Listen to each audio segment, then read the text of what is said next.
46นั่นเขาโยนร้อยต่ออำเภอน้ำยืนกันทะลักน้ำคุณผมโดนนั่นพอ46เปิดยุทธการพอดี ผมโดน2โพยครับมองอยู่นี่สกัดกันลาดตระเวนอยู่2โพยบนนี้บนมันขึ้นมา2โพยน้องติ่มระเบิดโอ้ยเยอะ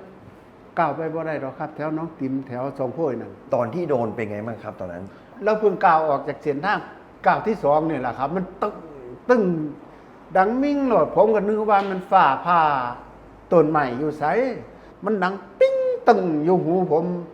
ผมก็ล้มลงไปผมก็ดีนเอ้ยเราโดนแล้วเอ้ยกูรู้ก็อยู่น้ำกัน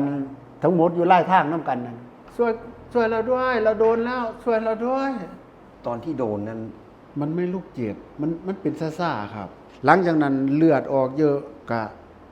มันหนาวครับ มาจะถึงโรงพยาบาลผมจะซอกแล้ว ผมจะหมดแล้ว